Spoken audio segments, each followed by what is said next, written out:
Hey, Chicago, what do you say? It's the CHGO Cubs postgame show podcast. A matinee at Wrigley Field. The Cubs lose 5-3 to the A's as Justin Steele returns. And they lose the series 2 out of 3 to lowly Oakland. Luke Stuckmeyer, Cody, Delmendo. Hopefully Ryan Herrera joining us for the end of the podcast from beautiful historic Wrigley Field. Kevin Wells running the ones and twos tonight. We are going to talk about Steele's return. We're going to talk about the state of the team. We're going to talk about a reason to put on sunglasses because the future might be bright. And we might even talk a little bit about Shohei Ohtani for a reason. Why? You'll just wait and see. That's what you call a tease. That's called a tease. Thanks to everybody that's joined in the live YouTube chat. I see Craig and Becky are here. Huddy98 is here. Best way to enjoy the CHGO experience is to subscribe to that CHGO Sports YouTube page so you don't miss anything. And then you get in the live chat, and then we read your comments, and you're part of the show. Also, you can find us on Roku, the Roku channel now. That's cool. And don't forget to subscribe to be a diehard because that's the cool thing to do. All right, let's start with Justin Steele. I was on record as saying I didn't like it. Ryan Herrera was on record as saying he liked it. Mm-hmm. You were with me. I think it's at least 50-50 split. I had this guy that's already had Tommy John surgery in his career with elbow tendonitis, had missed a couple weeks, and I say you had a 0.1% chance of making the playoffs entering this game, and you got 2 2/3 innings out of him for 57 pitches. What the heck did you learn? I don't know. I understand why Steele would want to pitch. I understand why a fan who paid for tickets would want him to pitch. I don't understand why the organization would want him to pitch. That part frustrates me. What really frustrates me is we're sitting here, Cody, and I feel like we've been watching the same season for 3 years. For 3 years, nothing's interrupted it except for a little bit of winter in there. Otherwise, it's been the same thing for 3 years. Yeah. I mean, related to Steele, 60, they clearly had a 60-pitch, cutoff, whatever. 3 innings, 60 pitches, whatever. Probably the pitches, you're right. Couldn't go 3 innings, whatever. But, I mean, his fastball, in his last batter, he faced Langeliers, the catcher for the Athletics, low 90s. I know that Steele can get it up 93, 94, at times. He even threw some around 89. I don't quite understand. The good news is that he's healthy. Like, he came out of the game, he's fine. Okay. That's the only only thing that we got out of it to see is that he's healthy. But it doesn't take away the fact that, like, there was no good reason really to pitch him. There just really isn't, Luke. Like, did he have to pitch to prove that he was healthy? No, okay. He didn't. He did not have to pitch today to prove that he was healthy. And listen, if they said, okay, he's only going to throw 60 pitches today because he's coming off the injured list, fine. That's fine. I don't even care that he didn't go 3 innings. All I know is that based off the results of, he walked multiple guys. And I think the first inning was probably his best inning. He had 1, 2, 3 first inning. That's fine. But, I mean, he couldn't even get to the 30 at 3 walks in 2 2/3, okay? I don't really care. It's the good news is that he's healthy. He looks healthy. He's going to make another start, and he'll probably have more free run to, go to 100 pitches or whatever in his next start. Which will also give me anxiety because by then they'll be mathematically eliminated from everything. Probably. Which yes. Technically we all know they are anyway. I think Steele's performance is probably, or not even just as a performance, just the fact that he pitched today probably ranks 6th or 7th on what this game just, on the list of my ranking of what makes me mad about today's game and just everything in general. You know what really makes me mad about today's game? What's Luke? that? It's not that some bad luck went against Nate Pearson and he gave up the lead and then he gave up another run after that. on that infield single, whatever. It's the fact that in the bottom of the 8th inning, down 2 runs, this offense just looks so like cooked. Like they just look like they could care less. Like they are as out of it as I am. And it's taking everything out of me right now to even be mad. I told you on the couch, today's a good day, I gotta yell. I haven't yelled about this team in like, what, a week? It's your therapy. Yeah. Today's a good day to yell. You know why? Because in the 8th inning, after they give up those 2 runs, and you're at home at beautiful historic Wrigley Field, people still buying tickets to come watch you play baseball. What happens? Seiya Suzuki strikes out. Cody Bellinger strikes out on 3 pitches, and then Isak Paredes grounds out to short. Just nothing. Like nothing. No. And that's been the story all season. Every time something bad happens, because there's no room for error for this team, they just lay down. That's what happens more often than not. And that's been the biggest thing to me all season with this team. They are, not only are they just boring, they just don't have any heart. And I know that's meatball-y of me to say, because I know they're trying. I know that they care. I'm not saying they don't care.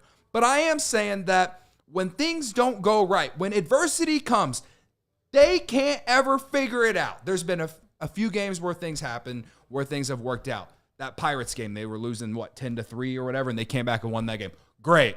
But this is an Oakland Athletics team that's going to be playing in a AAA ballpark next year, folks. And you just lost a home series to the A's.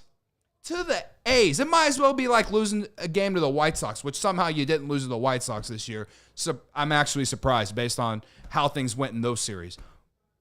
I'm so sick and tired, Luke. Put it on a shirt, Joe.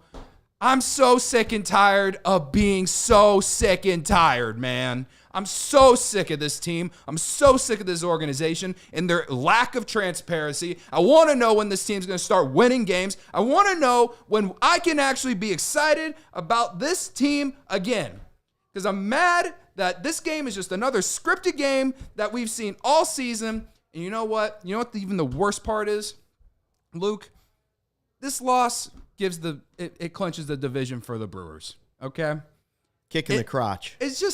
Which is just like the icing on the cake. Because it's like, you aren't even in the race for the division. There was no race. It's been over since June. It's been over since June, basically. It's a joke, dude.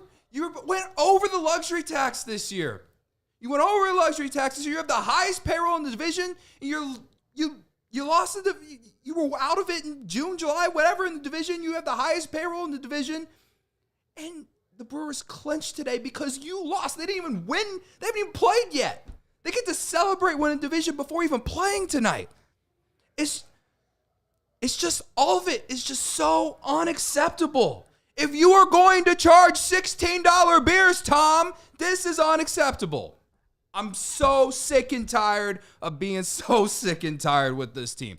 And it took everything out of me to even muster up any kind of emotion because this team is boring and I have nothing left.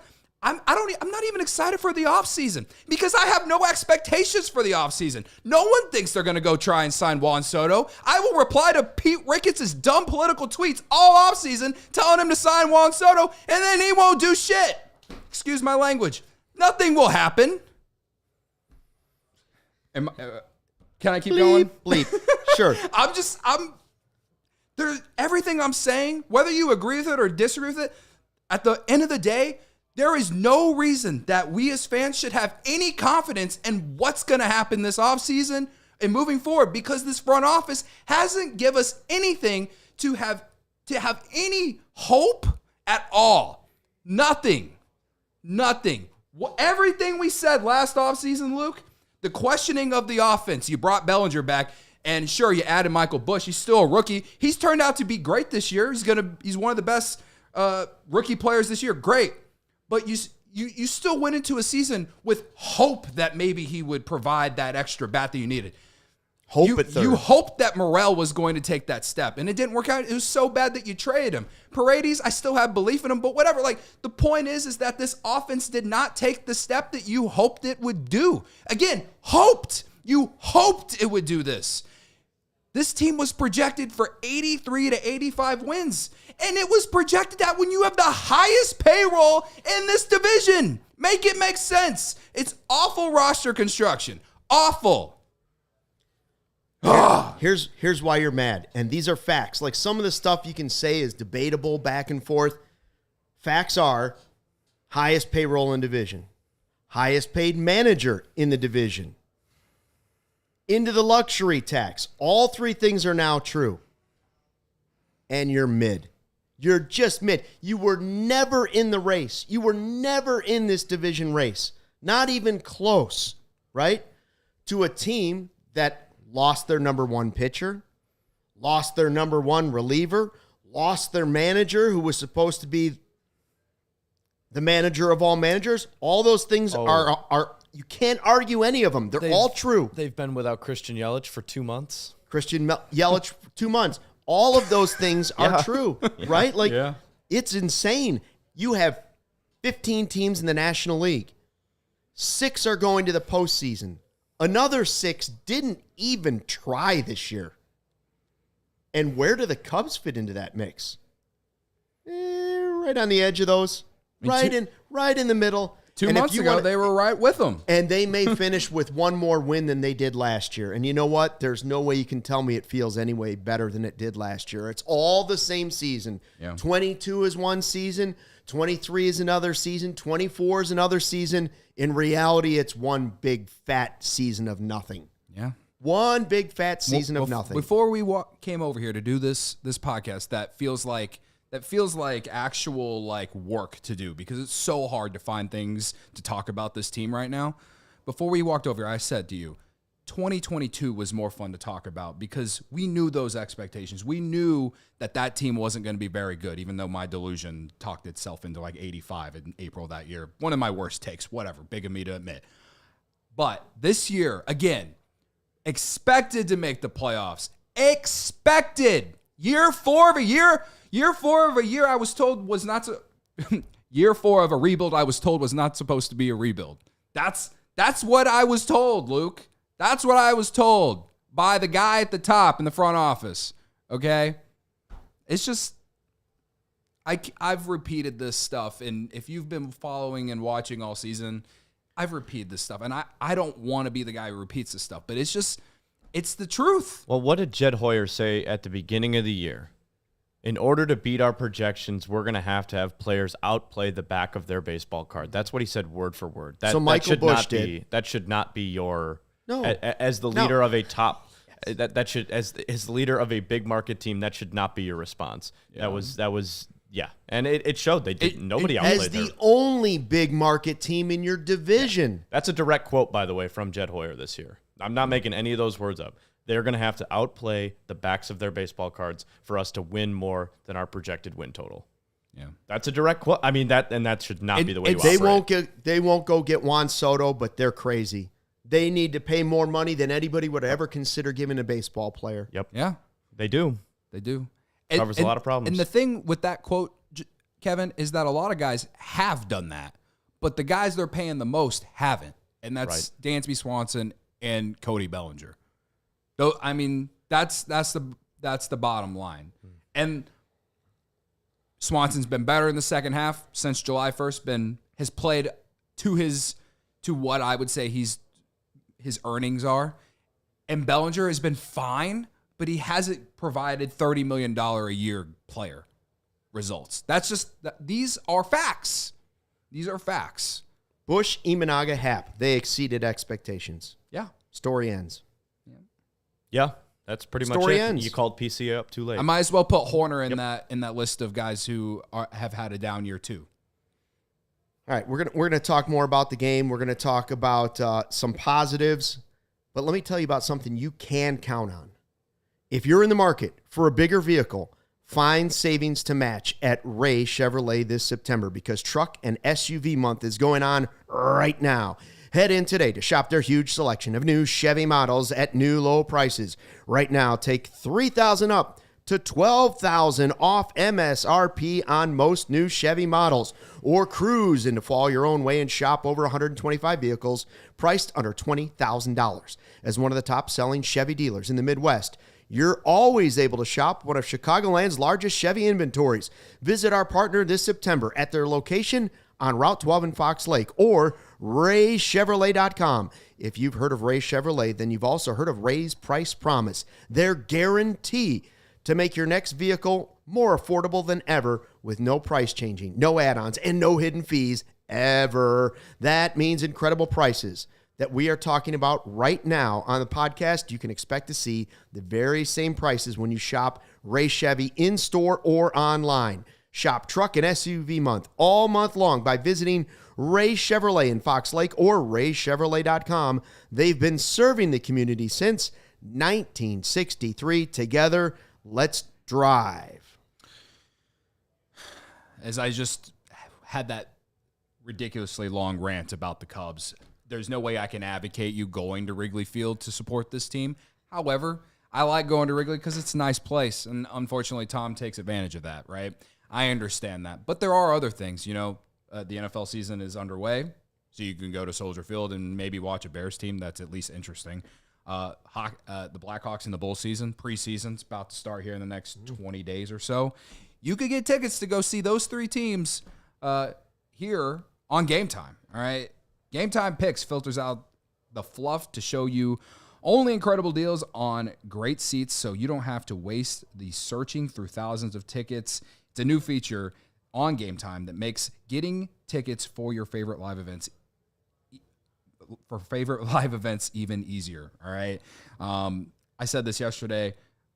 I always, when I go to Wrigley, I get on the red line at Argyle, and I get on Game Time when I get off at Addison. It's that easy. You can do that when you go to the United Center, no matter where you're at. If you take the green line towards the West Loop and then walk once you get off, do that, I know it.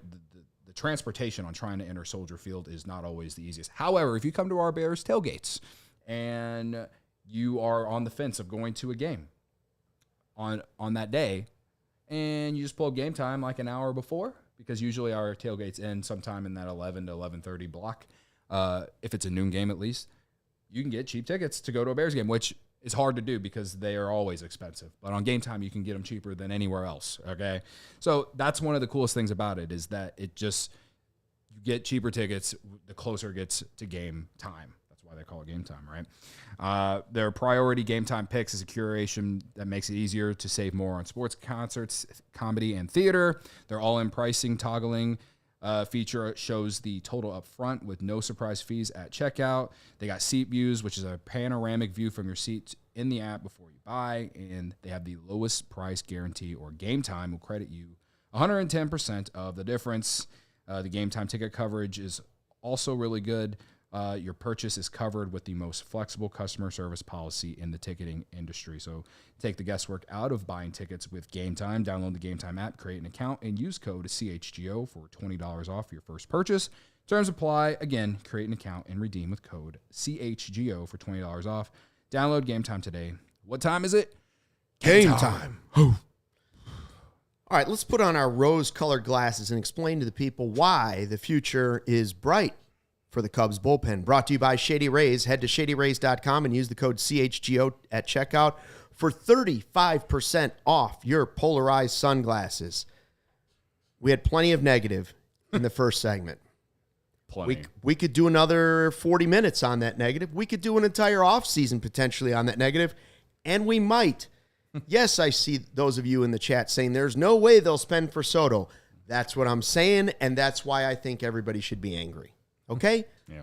But one thing, if I have to say, all right, let's look at the rose-colored glasses. Let's look through those Shady Rays. Find something positive that we can be happy about, because otherwise we're just going to be miserable all winter. We got to find something to be happy about. We're always looking for hope because we're sickos. I've enjoyed watching Tyson Miller pitch this year. He was good again. I liked Palencia yesterday. I've liked seeing Porter Hodge for the most part as the closer. I liked watching the Mayor pitch today.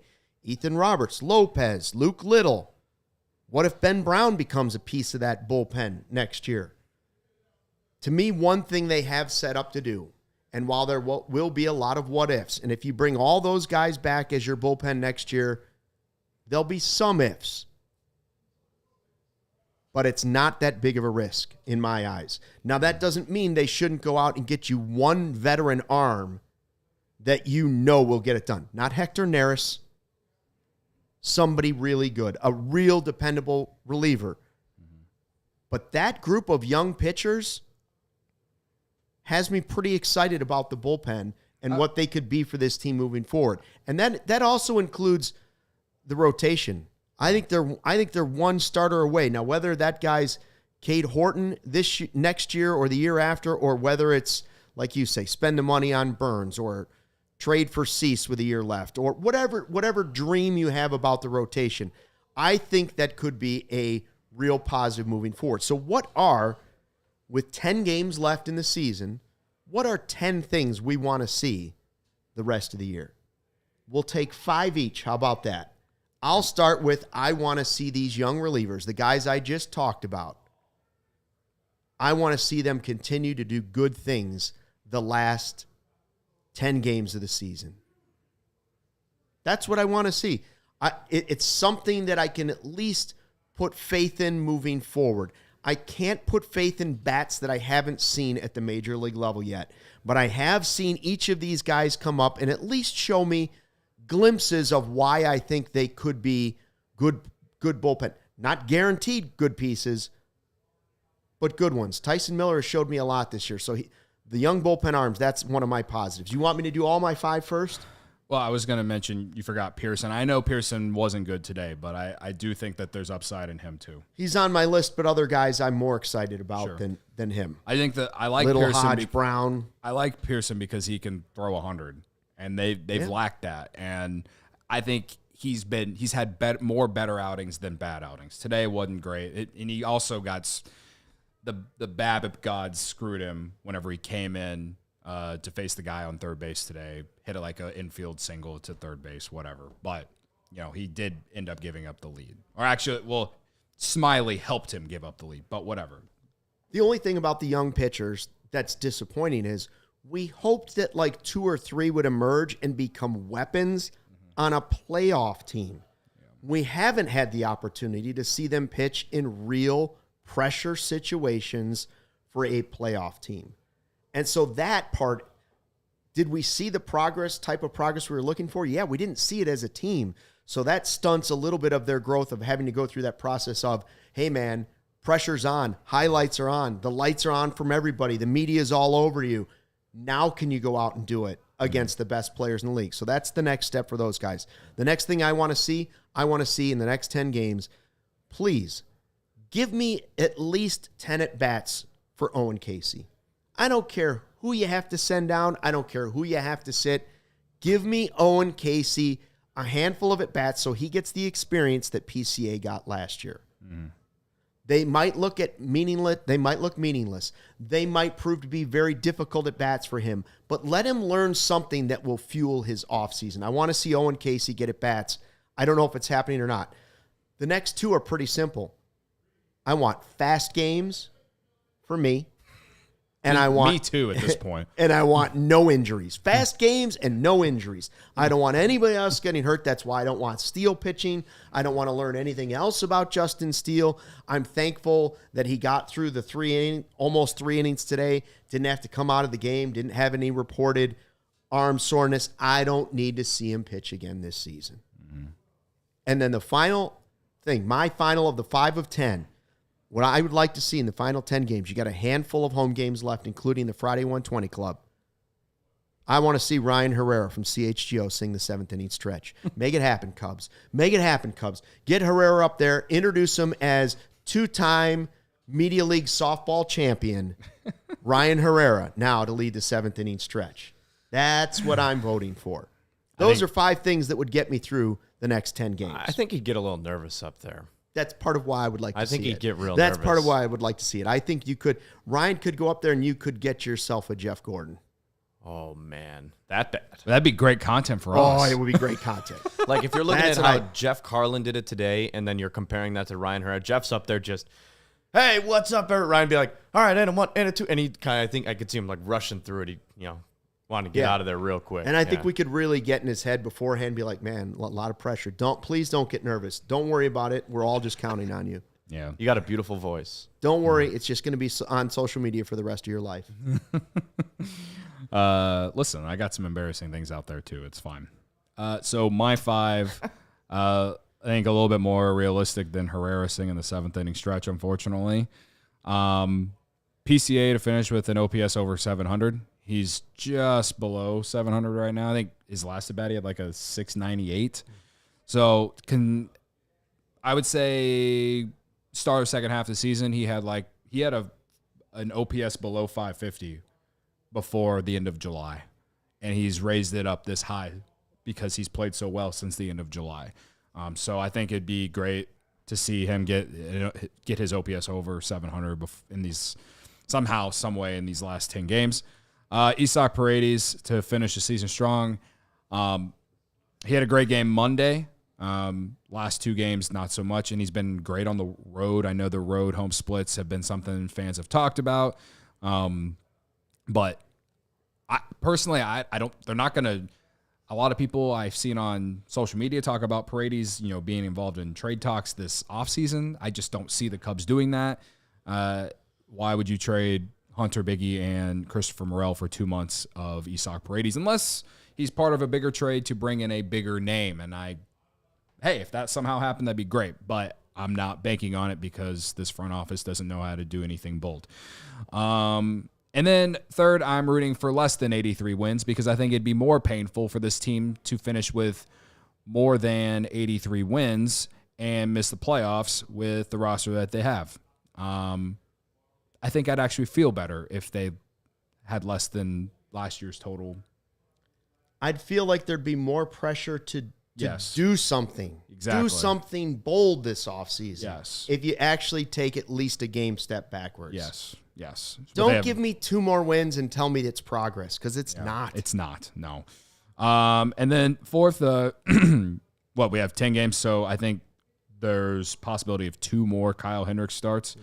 So hopefully he gets, at least in his very last start at Wrigley Field, I hope he gets the send-off he deserves. I know everyone has been very critical of him all season. I have at certain points, especially back in April and May. But that doesn't remove the fact of the matter of the history that he has provided for this organization. And a lot of people owe him an apology, in my personal opinion. And then fifth, Jordan Wicks just finishes the season strong, or, he's going to probably get 2 more starts as well. We talked about him a lot last night after his start. He hasn't been great since coming off the injured list. And when Ryan came on the podcast, he said Wicks was talking about his command and just trying to get comfortable in that aspect. I think if he has 2 good starts, or at least 1 good start here to close the season, it at least takes some momentum for him going into the offseason. I know it doesn't mean too much, but I'd rather feel good about him coming off a good start to end the season going into the offseason than not. So I think these all 5 of these things are realistic things that for what we have left, that's what I want to see. There's not a lot of things I want to see. If it was up to me, we would just wave the white flag and forfeit all these games and the season would be over. But they were going to play the games. So this is what I would like to see. I like that. Kevin, you have anything you want to have a bonus thing you would like to see? I think our 10's pretty solid. I like all of them. I like specifically the no injuries one. See, I don't have a preference on who they bring up. I hope that they bring up a couple of guys, but the guy I really wanted to see isn't going to be here because he's hurt, and that's Cade Horton. So, yeah, I like the list. Really, the only thing that matters to me and from this point on is none of your key pieces get hurt for more than one reason, for 2025 and for trade value purposes this offseason. That's really the only thing that matters to me now. Here's what matters to me. Our friends at Blue Moon. They've been great all season long, right? They've been the best teammate for us, that's for sure. That's right. Some beers can say they're brewed for baseball. Only Blue Moon is brewed by baseball. Beer and baseball just go together, and no beer goes better than the one that was literally born in a ballpark. Blue Moon was created at Coors Field in Denver. It's the natural choice all season long and into the fall. Summertime shy right now. Oh, cool me off with a Blue Moon and a slice of orange. Still in the mid-80s. And then even when that, I love those days where it gets to be about 60 degrees for a high. It's sweatshirt, hoodie weather. The leaves are crinkling under your feet. That is also, to me, great Blue Moon weather. Blue Moon was brewed by baseball to give you a dose of nostalgia and get you excited for a season. A beer this good only comes around once in a Blue Moon, but you can enjoy it all year long. Bring the ballpark to you with Blue Moon Belgian-style wheat ale. It's one of a kind every time. Get Blue Moon delivered by visiting get.bluemoonbeer.com/CHGO to see your delivery options. That's get.bluemoonbeer.com/CHGO. Blue Moon, made brighter. Celebrate responsibly. Blue Moon Brewing Company, Golden, Colorado. I'm going to need to make a stop at Sunnyside to get through these next 10 games. All right. They always have me covered. Our friends at Sunnyside Cannabis Dispensary are here to elevate your summer, and we're basically in the fall now. However, the weather's been nice this week, spectacular. Right? Sunnyside is your home for judgment-free cannabis shopping. They have a crazy selection with over 100 different strains to choose from with easy online ordering and in-store pickup wherever you are in Illinois. Sunnyside has a location for you. They have spots as far south as Champaign and as far north as South Beloit. Stop in the store nearest you for expert guidance from their staff or select from quality lines like Cresco or FloraCal. Here for the summer is good news. Tea Time disposable vape, bringing classic lemonade flavor that's perfect for the golf course because we all need a little help staying loose on the green. All right. I know my guy Corey Freeman loves LOVES, loves Mindy Siegel's award-winning chocolates at Sunnyside. You too. Almost obsessed. You might as well be obsessed. He goes to sleep thinking about it. Talks about it first thing in the morning. Yep. You too can love them just as much as him by visiting Sunnyside.shop for bright buys every day, including 50% off. 50% off your first 3 online purchases. All you got to do is use promo code HICHGO at checkout to qualify. Exclusions apply. Sunnyside Cannabis Dispensary. Bright buys every day only for 21 plus or Illinois medical card holders. Can we go back to being negative now? I have one quick thing. I would like to see Matt Shaw. I don't think we will, but I'd like to see Matt Shaw. I'd like to lose another 30 pounds, Kevin. I thought of it during the commercial break. I'd like to be see 40. Like, you're not? I wish. I've been 40. I think another reason on why I'm so just fed up is that this organization did so little this past offseason, and then proceeded to not be aggressive with any major prospects in their farm system. I know we got to see Pete Crow-Armstrong. We knew we were going to see Pete Crow-Armstrong this year. He came up in September of last year, right? And you traded for Michael Busch, a top 50 prospect who was blocked by Freddie Freeman and Mookie Betts. We knew we were going to see them. And then we've seen Luke Little, who made his debut last year, and we saw Porter Hodge. And 3 of those 4 have worked out. Everyone knows I love Luke Little, and it's unfortunate that the injury happened. But 3 of those 4 have been fun to watch, develop, and give us some excitement and optimism for 2025. However, if you are going to do very little to improve the offense that was so inconsistent in 2023, how are you not going to at least? I cannot believe we're sitting here in mid-September, Luke, and we have not seen Owen Casey. I cannot believe it. At the very least, we haven't seen Owen Casey. They left Matt Shaw in Double-A for way too long, in my opinion. Like he was killing it in Double-A after he struggled for like a month to start the year. He finally got the call to Triple-A. I understand that because a lot of minor league teams have been removed or whatever, that it's harder than ever to transition from AAA to Major League Baseball. I understand that. At the same time, though, We've seen guys slump. We've seen guys be very ineffective. And it's like this team all season, you can put a bunch of names on the list, have gone through slumps, have gone through struggles. We've had injuries. We've had injuries that could have opened up an opportunity, and instead we're calling up a guy to just sit on the bench. And everyone knows that I'm a Miles Masterboni guy. I like the guy. He's a great utility player. You're a David Bodie stan. I'm not a David Bodie stan. But there were multiple times where I felt like they could have just been a little aggressive. Put a little risk out there, because why not? Everything was so bad at certain points, especially in May and June, that in a year where you're supposed to make the playoffs, the fact that you just haven't done that at all, just give a guy a taste to try and help spark your team. The fact that we're sitting here on September 17th and not one of them has been promoted only pushes even more criticism for me on the fact that they did not enough in the offseason, because they obviously went into this season in their heads thinking that that's how they were going to do it. Because they've been a lot. Matt Shaw, Moises Ballesteros, Owen Casey, Horton until he got hurt. Cade Horton. I do think we would have saw Cade Horton if he didn't get hurt. James Triantos, whatever. The fact that we haven't seen any of them with this roster that the Cubs have, and you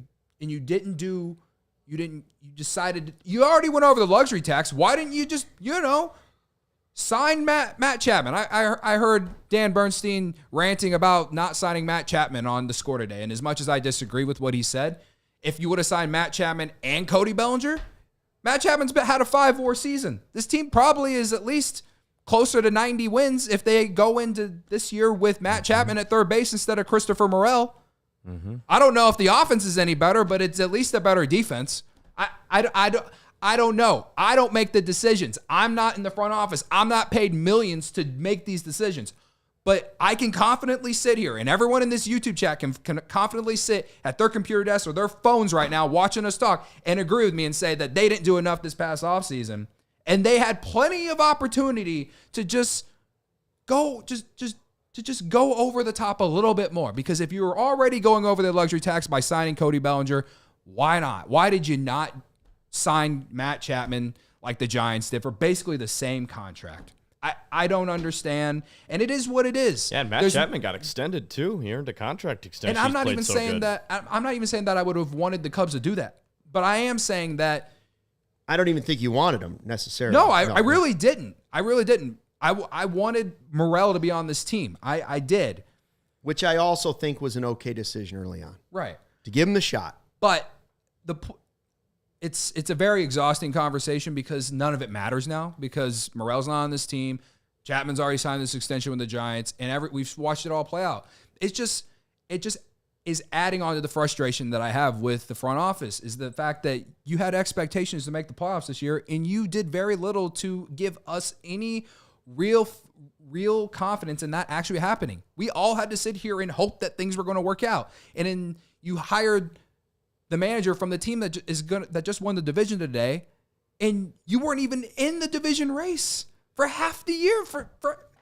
You're 10, 11 games back. Like, it's been over for months. It just goes into my frustration overall. We all know this team needs a star. Maybe Pete Crow-Armstrong's going to be that guy next year. I hope he is, because I think the ceiling is so high. But we're sitting here on September 18th or whatever it is. Yeah, September 18th. And we're at 77 wins and a 0.1% chance to make the playoffs. And it's unacceptable. There were things you could have done. I don't know what those things were, but there were things you could have done. I can name you a couple. Signed Kimbrel? Nope. Sorry, No, DFA'd Barb. The main thing is, I mean, you talk about roster construction. Why are the Cubs rolling into a season in which you're supposed to make the playoffs, and Nick Madrigal is a rotational third baseman on your baseball team? Why is that, for number one? Number two, you're going to rely on an old Yan Gomes to put up the numbers that he did last year. You know that's not going to happen. Those guys have been around the game for decades. They know that wasn't going to happen. I mean, and then what Godfather has said, and he's right.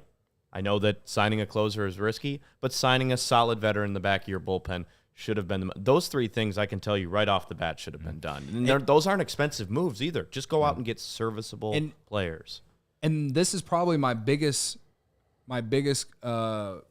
criticism of Counsell is after realizing that ALLCITY wasn't getting it done and getting hurt, going to Hector Neris, and despite however many heart attacks the guy gave us, you continued to roll him out until the front office said, okay, just so you don't do it anymore, we're going to DFA him. And he literally was in a save situation 2 days before they DFA'd him. Okay? That's how bad it was. I didn't hate the fact that they signed Hector Neris. He's a proven reliever, and he just finished out the game for the Astros last night. Now, there were runners on base, and it looked like he was giving Astro fans a heart attack, but whatever. The point is that you signed Hector Neris to be a middle reliever, to be a 7th or 8th inning guy, okay? The real point, if you want me to criticize the front office on the whole closer thing, is the fact that you ran it with ALLCITY despite his injury history, and you didn't have a backup plan. There's no backup plan there. Your backup plan was Hector Neris, who I know he has saves in his career, but he's been more effective. He was more effective with the Astros as a 7th, 8th inning guy. He was not the closer for them. Yeah, they've been too reactive. Right. They need to be more proactive. I totally agree. It just didn't make any sense, man. It seems like they have a closer now. Like, it seems as I though like Hodge. He's think been on the show. But there's a lot to like about him. Why is he looks pretty solid right now. He's still a little raw. He's going to have to learn. But why was that move not made a month and a half ago? Why? Why so reactive? Why not more proactive? That's what I don't understand. I hope it's because they're overly cautious to it being a flaw. It's a flaw. There's that they're overly cautious. Mm-hmm. The one thing that concerns me about the non-call-ups, and it's probably irrational because that's who I am, right? But the thing, conspiracy theories in my head, the thing that scares me, I hope that they're not calling up Shaw and Casey and whoever else you want to put on the list, right? The guys that weren't called up this year. I hope they weren't calling them up because they believe in their hearts that there is a way that these guys have to see a certain amount of pitches in the minors, and these guys have to go through this process at this level, and they have to go, and they are not going to go off that plan no matter what happens. That's what I'm hoping. Same. Because the thing that scares me is they realized halfway through the season, all the what ifs, too many of them didn't come through for us this year. We're going nowhere. The sausage race Brewers ran the race without us. We're not even in this division. We're not going to make the playoffs. And if we have to trade some of these prospects, I don't want to risk them looking like PCA did at the end of last year for any potential buyers in the offseason. Mm-hmm. That's what scares me. Or that they just maybe don't believe that they have the stars down at that level like some of the fans do, right? Again, never heard anybody say that's true. Could be totally irrational, but one of those two things is true. Either they're too cautious or they don't want to potentially hurt trade value if they are going to trade somebody. I don't love either option there. I don't love either option. I think it's fair for you to have those concerns. Absolutely.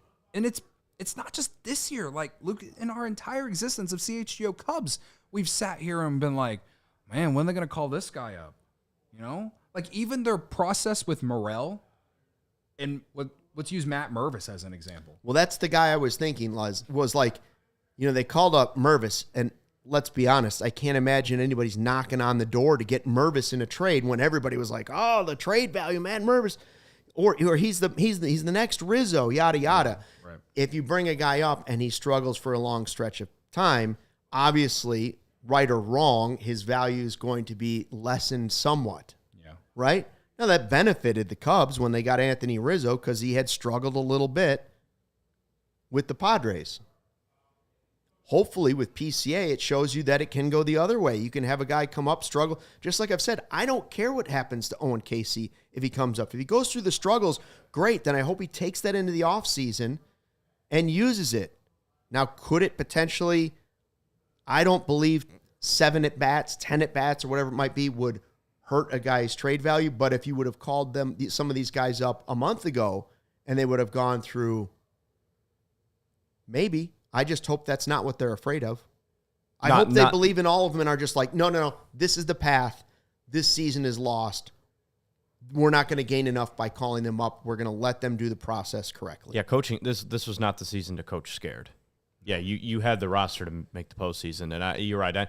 I want to think that wasn't their motive just for that reason. Mm-hmm. And I'll push back a little bit on the PCA thing last year. He came up and struggled offensively and things like that. And I don't think you're right. I don't think that would have hurt his trade value. So if they were to do the same with an Owen Casey and Matt Shaw this year, I don't think that hurts their value. I think that a lot of these guys in these major league front offices have these algorithms in place that they can tell what kind of a player they are. It needs a certain amount of. You need a certain amount of at-bats, and you need a certain amount of games, and you need to have the resume behind it. But you're right. I mean, I don't like either option because neither one of them is great. Because if you really are gunning for the playoffs, and you saw Matt Shaw on a hot streak, they did it with Nico a few years ago. It came up. Nico was great when they needed him to be. What if that was Matt Shaw? What if you needed that spark? It's a lot of what ifs. It's a lot of questions. It's a lot of unknowns now. Because you kept calling up the same guys who were not producing and just sitting and rotting on the bench. Hey, while we're waiting to see if Ryan's going to be able to join us from Wrigley Field, and if he's not, that's okay. We'll have plenty to talk about in tomorrow's watch-along as well. Did you see that the Dodgers are not ruling out Ohtani pitching in the playoffs?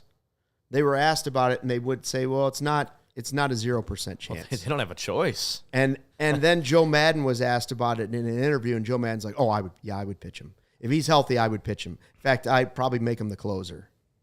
And I was like, wow. That's crazy. Yeah, I mean, sounds like Joe. That sounds like Joe. That does sound like Joe Madden, but I don't disagree with it. If I'm the Dodgers, you're in the window. Even if he were to feel some kind of, listen, you don't want to risk his arm because that's part of the value in this great contract, but he's shown you. The guy's still incredibly valuable, even if he's just a hitter, which was my point. Like, if the guy's not a pitcher, he's still a top 3 player in baseball. He's a 7 WAR player as a hitter this year. He's Chris Bryant's MVP season in 2016, and he's not even playing in the field. Yeah. Well, you could, and then you might add a top 10 pitcher in baseball to that. Remember when everyone thought giving him $700 million wasn't a good idea? Except for me. I remember the emergency podcast. I was the only one I dialed in from the bar in Tennessee I was in when I was there to watch Tennessee and Illinois basketball play. Yeah, I called in kind of drunk and told y'all I was disappointed. I was pretty drunk, but I was disappointed. I would have done whatever it took to bring Ohtani to Chicago. I would have absolutely done whatever it took. The guy is probably the greatest player that I will ever see with my eyes. 7 WAR player, and he's not even playing defense. Yeah, he's going to pitch next year, and he could pitch in the playoffs as a closer, whatever. Like, is what it is. He's about to hit 50 homers and steal 50 bases. He's too shy of both right now. But yeah, the Dodgers have no choice. I mean, would you pitch him? I would pitch him. Yamamoto's been banged up, and you can't rely on him. You just lost Glass now. Bobby Miller was sent back down. He's been bad. I mean, they don't have guys. They need it. I don't think I would use him in the. I'm with Madden. I don't think I'd use him in the starter role because I don't want him to pile up that many innings. But you saw him in the World Baseball Classic also pitch as a closer. Yeah. He closed out the World Baseball Classic, did he not? He's a special. So I would help out their shortage in starters by making their bullpen's already pretty good, by making the bullpen so good that you're just almost every game's like a bullpen game. You got a starter, a guy that goes a couple innings. You hope he's good. If he's good, you push that back a little bit and you take advantage of it. Otherwise, you get right to the bullpen, which is your strength. Yeah. And you hope Ohtani hits 5 home runs in the game. Joking, there's a team that's kind of following that blueprint right now, and it's the Detroit Tigers. I know that's two teams on way different playing fields, but a team trying to make the playoffs right now who's basically has one starter and the rest have been bullpen guys. Maybe you try to go that route. Maybe use them as a closer. I think it's ballsy, but guess what? You're in your winning window, right? You want to be a little bit more aggressive. I would, if the Cubs were in that position, I would praise them for making a move like that. If it's in the best interest of the player's health, of course. All right, I believe Ryan Herrera is ready to join us. We've got 7 minutes and 30 seconds to talk to Mr. Herrera. We will get him in here. I am curious what Justin Steele and Craig Counsell said about the 2 2/3, if it was worth the risk. Does he feel good? Does it, is this all? Is he going to pitch one more time? Probably going to pitch one more time. I'm curious about all those things. Ryan, can you hear us? Give us the thumbs up if you can hear. You can hear us. All right. What did Justin Steele or Craig Counsell say after the game about this almost 3 innings of work? Yeah. Well, I know Counsell had told us prior to the game that it was probably going to be a shorter start. Like, it wasn't going to be a normal get right back into it. Go like he kind of didn't give a specific pitch count or inning limit or whatever, but did note that it was going to be a shorter start. The idea obviously was to just let him pitch again because he feels healthy. Let him pitch again.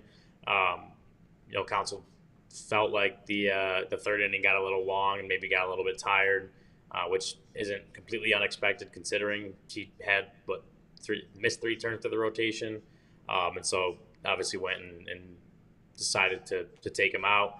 Justin said he felt good, and for him that was kind of the most important thing was being healthy. He's felt healthy. This process is 2 weeks on the IL, and he said that coming out of it he feels good.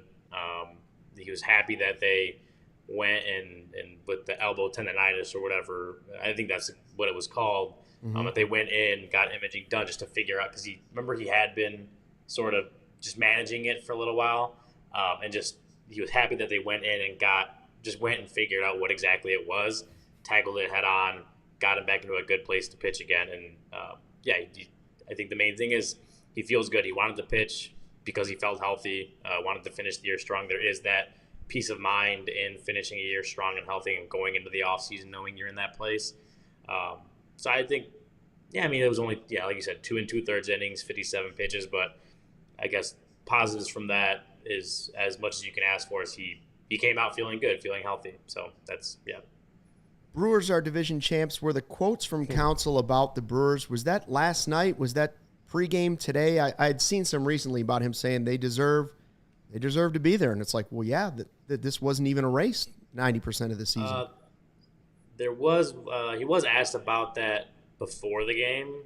I know he had basically kind of said like, they're likely to win the division. We didn't win it. They earned it, and they deserve it, and they beat us. Right? Like, very basic, like Craig Counsell kind of answer. Like I wouldn't have expected him to give more. I know post game was asked about just kind of you take a series loss to the A's, kind of a series you can't even afford to lose one game really at this point in the year, and how the team should kind of digest it. And he said, we don't have room to lose 2 out of 3. There's no question about it. That puts us in a nearly impossible situation. No question about it.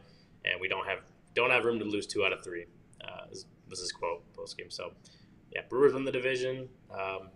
Talked to Justin and Dansby Swanson actually post game as well about just the state of the team, any disappointment. Like both kind of said, obviously there's disappointment. Obviously they came into the season with different expectations.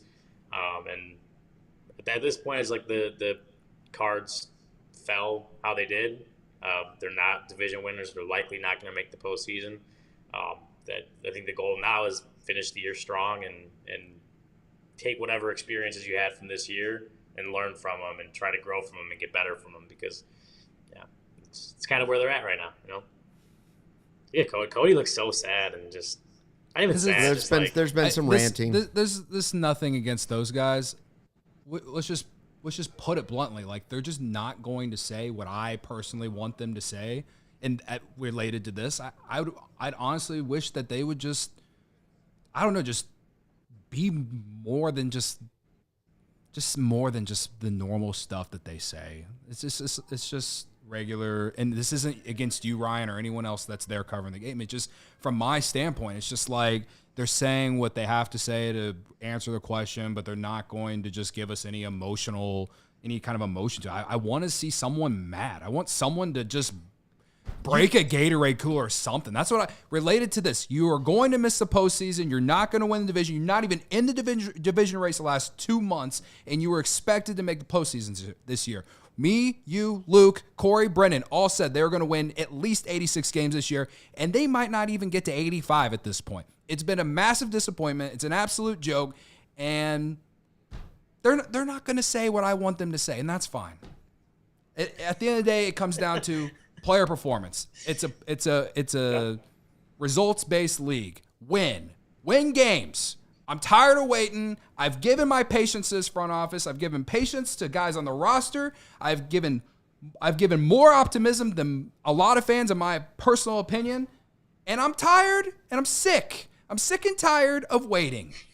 Well, you are the Chicago Cubs. Sign Juan Soto. That is the fire and anger and frustration, though, that you hope the front office and ownership take into the offseason. That's all and I can hope and for. the players and the manager as well. You hope Craig Counsell says to his team at the end of the year, I didn't come here to be second place to the Brewers.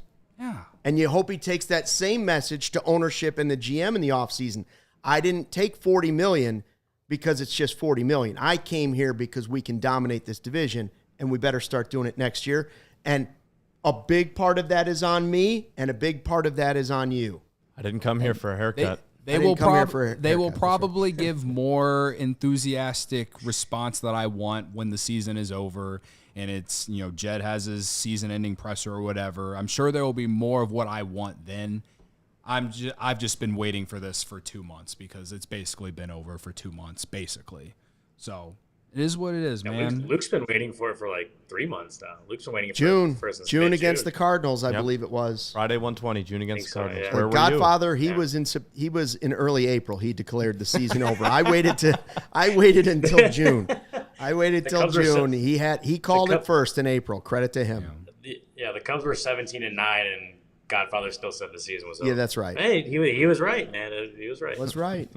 All right, Ryan, we got to watch along tomorrow during the broadcast. That should be fun. And then we got the Bears watch party coming up as well. We try to get some guests to come on the watch along. Yeah. So stay tuned. We'll probably tweet out the guests whenever we figure that out. But I do want to point out to people that the best way to enjoy what we have going on is to be a diehard. That's it. Like, the number one thing what should the Cubs do this offseason? I don't know, other than sign Soto. I know that. What should you do this offseason? If you're not a diehard already, be a diehard. Don't have FOMO. Don't miss all of Ryan's articles this offseason. Don't miss his articles from the winter meetings. Don't miss his newsletter coming during the week, every week, right to your inbox, right there for you to read. Don't miss any of it. Don't miss the Die Hard card. Don't miss the discounts on all the merch that we have. Don't miss the discounts on all the takeovers we'll have next year. By the way, we sold out all of our we did sell takeovers our this year, this right? year. Yeah. We did. Friday 120 Club was a success despite the record of the team when we were there. Yeah. Still not over, but still. Yeah, two more. The watch alongs, the watch parties, all of it. Be a diehard. You get discounts. You get the Discord. You get Ryan's articles. What else more could you ask for? And start with that Bears watch party coming up this weekend. $65. You can start drinking at 11:30 and drink to the end of the game. All you can drink. And it's not just beer. It's a lot of high shelf stuff too. Go ahead and look on our website. The list is pretty much everything. Yeah, Vince calendar. Yeah, $10 general admission. I don't know if Malort is on there, but I think Malort might even be on there. Okay, $10 general admission, but from $65 if you want the all you can drink. I would say it's from 11 a.m. because that's when Bears pregame will start. I thought I read 11:30 to the end of the game. Well, it's on the website, but either way, it's Joe's on weed. Joe's on Weed Street. So great spot. And all of us, including me and Luke, will be there. So even if you're not the biggest Bears fan, but like me and Luke and want to come say hey, come hang out. I mean, it's going to be a good time. Tomorrow we have the watch along. Like Cody was saying, hopefully what we're going to do is have some guests call in and join us. Ryan, you're welcome to jump in from the press box. You know, if you want to grab Paul Sullivan by the hoodie and just drag him in and say, Sully, get over here and talk. We haven't talked to you since winter meetings in Nashville. Yeah. Wait, remember that audio never actually, like, the audio? Yeah, that was a bummer. Never actually did anything. That was probably our best interview we did there too. By the way, has anybody asked you about the championship in the press box? I was, yeah. No, we've had some people asking. Any congratulations? Anybody? No players came up to you and were like, "Hey, what's up, champ?" Oh no, they've got better things to focus on. That's unfortunate. Did you ask Zach Zaidman why he doesn't want to play or why he's not playing for the score? That a thing? Yeah, I don't know. I mean, he's on Odyssey. Hey, yeah, I mean. Oh, that's fair. Yeah, I mean, why is go ask Hall of Famer Ron Pat Hughes, Coomer? if he wants to play. Ron Coomer. I mean, if they really wanted to get some players together, get Ron Coomer out there. I wouldn't want to be playing third. I'll tell you that. Yeah. Hey, congrats on the softball championship. Thank you. I'll see you next year. Appreciate that. And any other nuggets before we go, Ryan, that you want to share with us from pregame or postgame about this Cubs team or Cubs loss? I mean, there's not a whole lot to talk about right now. Again, it's a loss. It's a loss when they can't really afford losses at the moment, as slim as their chances are. I don't know. Mason Miller's going out there pumping over triple digits again. I don't know. Remember we talked about Mason Miller, the rumors in May or June or whenever that was. He's still really good. I don't know. What if, right? What if? A lot of what ifs. There were a lot of what ifs going into the season. That's the bigger problem. The what ifs at the end of the season aren't as big as the what ifs going into the season, because that's a philosophy thing. And I think we'll spend a lot of our offseason probably talking about that philosophy going into a year, this year, last year, the year before. And that's why I say, unfortunately, it feels like 3 years have been one big, long winter. Winter is coming. Winter is coming, and now the White Walkers are coming after us. There's very few teams or fan bases that probably feel worse than how we will probably feel this winter. And it shouldn't be that way at this point. I would have understood it a few years ago when they finally picked a direction on what to do. But I think that the fact that where we are at here in 2024 is just an absolute failure, man. That's just the bottom line. I'll leave it at that. Let's end it that way. Thanks for checking out the CHGO Cubs podcast. Brewers are division champs. Cubs lose a series to the A's at Wrigley Field. We're back for a watch-along, watching the game right here on the YouTube channel with you tomorrow. And we will be here until then. Thanks for watching, and fly the W. We all silly like the mayor.